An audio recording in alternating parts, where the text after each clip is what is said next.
Okay, so on that note, I really want to direct your attention to the textbook. The textbook is great. Well, there are good parts and bad parts, but the good outweighs the bad in the textbook. I love this quote in the preface. Most students never read a preface, but the preface has the key that unlocks the whole book for you. The essential tenet of this textbook is that information security in the modern organization is a problem for management to solve, and not one that technology alone can address. That's a theme I'm going to come back to again and again in the class. Even though this is a CMIS class, we are in the School of Business, the focus is always going to be on business use. Here's another quote for you from the book. One principal concept presented here is that information security is primarily a management issue rather than a technology one. To put it another way, the best practices within the field of information security involve applying technology only after considering the business needs. Then the textbook gives you a lot of history, a lot of history. I don't think of this as ancient history so much as my life. I grew up with all this. So some background. I don't feel like you need to know the RAND report for the purposes of any exam that I'm going to give, but I do want you to understand some of the background of how computer security grew out of the need for physical security, but has greatly expanded from there. 1986 was a big year for computer security. That was the first computer fraud legislation passed ever. Before that, we couldn't convict criminals for computer fraud, for any kind of computer-related criminal conduct. You don't have to know everything in Table 1-1. That's why I have it in green. By the way, stuff in red, really important, test-worthy. Stuff in green, I won't test you on, but it's important for life and the workplace and such. So when you're studying these slides for exams, do pay attention to the stuff that I have highlighted in red. I talk a lot in CMIS498 telecommunications about the background of networking and how the internet grew and was really on the back of the TCP/IP protocol. The problem for us in information security now is TCP/IP was and is an open source protocol. It's free for anybody and everybody to use. It was always designed for open access to make it easier for organizations to communicate with each other. It was never designed for security. We have had to tack on all these additional protocols to try and plug all the holes in TCP/IP, but we're losing that battle. Personal opinion, I think we need to get rid of TCP/IP and start over with something else in the next 10 years. I don't know if we're going to see that, but my personal opinion, that's what we need. If you're wanting to really bone up on your hacking skills, or at least know what is and is not possible in the world today, I would strongly recommend looking at DEF CON. So DEF CON is a very old, not that old, I mean, I remember the first one, but in 93, a convention for hackers, and so they publish all their proceedings and whatnot on the web, and there's rich content out there. So believe me, the government's keeping up with what's going on at DEF CON. You should too. So today we have a problem, and it's a big problem. The idea that computers all around the world are connected to each other. Now, for most people, they think that's a good thing, but if you're a security professional, you realize this is a disaster in the making. The growing number of cyber attacks, we'll get into some examples later on. I think you should be aware of all the commotion around the Interview movie that came out 2 years ago, and how North Korea was launching cyber attacks in retaliation for a movie. For a movie. So we can add that to the list of motives, right? Politics, money, movies. I don't know. Maybe that's in the other category. By the way, Meredith, my FBI contact, her name is Meredith, her area of expertise is analysis of Russian-related cyber attacks. So she's very aware of nation states going on the offensive against each other. Some of these are known and published to the public. Some are not known and she can't talk about them. I'm going to see what I can drag out of her.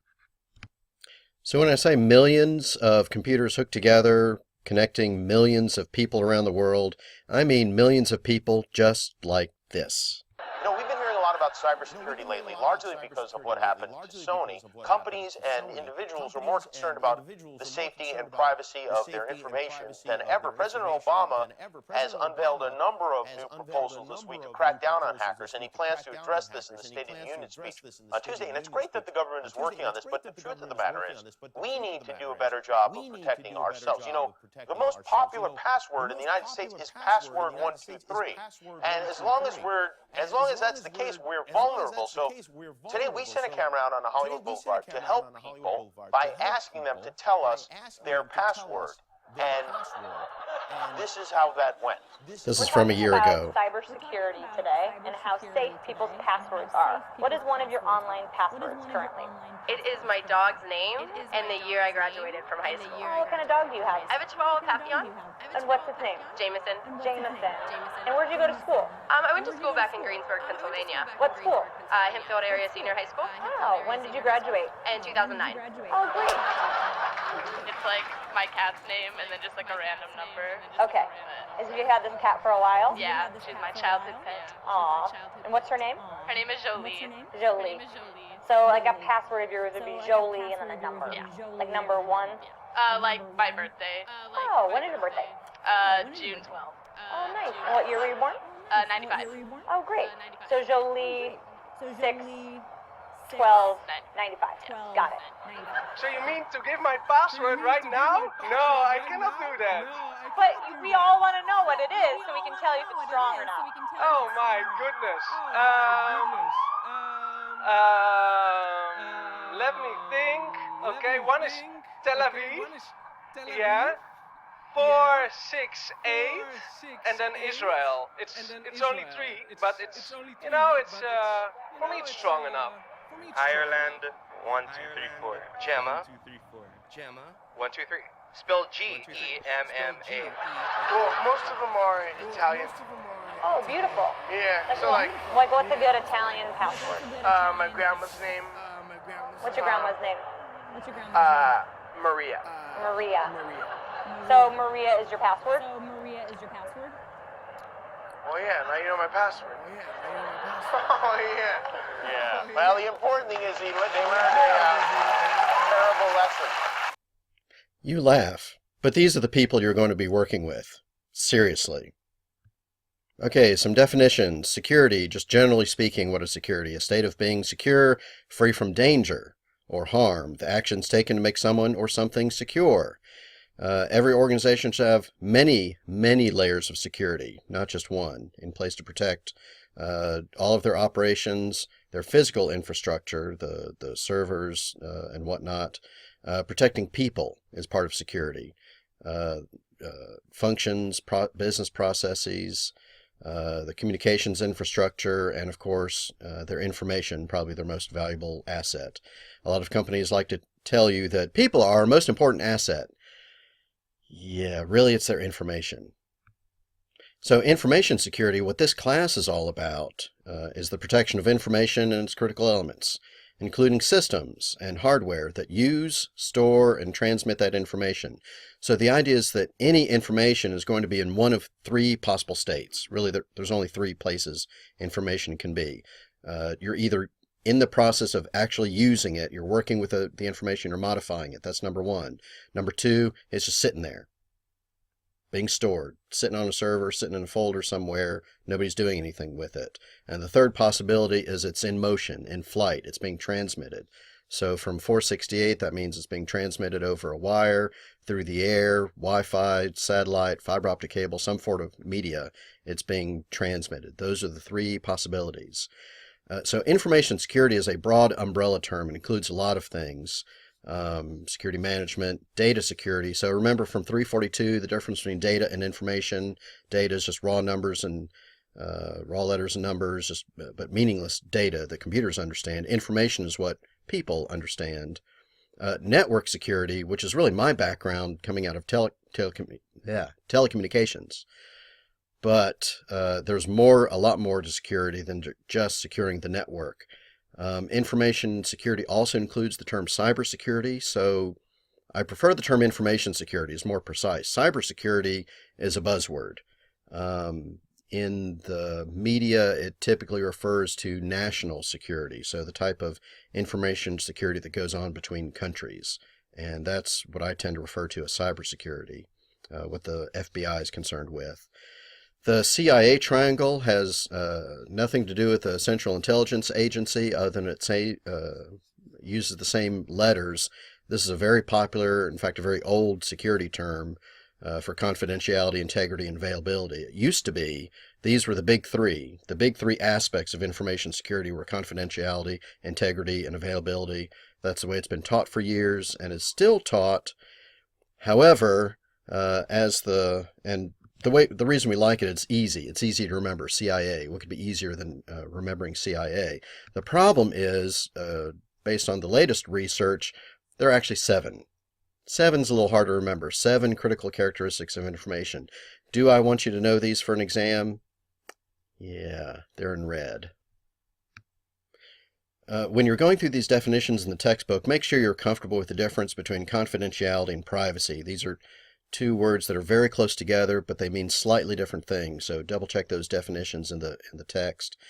In the United States, we have a lot of legislation protecting consumer privacy, and really protecting different types of information. So HIPAA is legislation to protect private healthcare information. FERPA is to protect you, the student, and your private scholastic information, basically your grades. It means I can't disclose your grades to anybody else but you, not your parents. Your parents can't call me if they ask me what your grade is in this class. I have to say I'm bound by FERPA guidelines and I can't give you specific grades. SOX and PCI for financial information. There's a big diagram of the book called the Macumber Cube. Don't worry about that one, but do know some of these important acronyms. One quick point that we will get to when we get to the chapter on international regulation. Please note that while we have a lot of regulation in the U.S., there are some parts of the world that have better, more stringent privacy regulations than the U.S., and specifically I'm talking about Europe. Now, there are other parts of the world that have a lot less privacy regulation, typically in the Far East, Russia, BRIC countries. So just something to keep in mind, the U.S. does not have the most stringent privacy laws in the world. So here's a laundry list of concepts. On the next 2 slides, it's got all the language we're going to be using for the rest of the semester. I have the really important ones in red. The ones in green are important. I'm not going to be testing you on those per se, but still part of the language you want to get comfortable with. So an attack is pretty obvious. A control is just a very precise term. It could be a technology control. It could be an administrative or policy control. Controls are how the mechanisms for protecting information. So my wife works in risk and technology for a large bank in the area in downtown St. Louis. Her life is nothing but controls and writing, reviewing policies and procedures for policy and technical controls throughout the bank. An exploit, as a noun, is a technique to compromise a system. You can also use it as a verb to exploit a system. So a hacker might use an exploit to exploit your system, basically. In English, it can be a verb or a noun. Exposure, if you want to visualize a person with their pants down around their ankles for exposure, that's fine. That's what it means. And there's 3 terms that it's easy for non-security professionals to get confused because they're very similar, but I want you to have a very precise differentiation between these 3. So a threat, there might be any number of potential threats out there, from hackers, from botnets, from spyware, from malware, viruses, any number of threats. A vulnerability is, for example, within the organization, if you don't keep your antivirus definitions up to date, you might have a vulnerability. But if you do keep them up to date, that's less of a vulnerability. The threat is still very real, but the vulnerability is key. And then the risk is the likelihood of a threat taking advantage of a vulnerability. So there might be some threats out there like a what's an unlikely one? A swarm of bees, and you might be vulnerable because you leave all the windows open. But the risk is probably low because there's very low likelihood of a swarm of bees attacking your organization. Not to say it couldn't happen. This idea is not necessarily in the textbook, and it really assumes you already know this stuff from all of your other coursework in CMIS, that every information system, every single one, is made up of 3 components, and it's not just technology. It's the entire set of 1, people, 2, procedures, 3, technology. Technology is just one piece of it. And I like this graph that kind of shows all the pieces and parts. So technology is the stuff that most CMIS students care about. They want to talk about software and hardware and networks and hacking and all the cool, glamorous stuff. Procedures and policies, a little less glamorous, but much more important. Much more important. And of course, people, making sure you have everybody trained on the proper procedures, and are educating them, reinforcing your employees to do the right thing. When you're talking about protecting all 3 of these areas, you're talking about really protecting an information system. So please think holistically like this.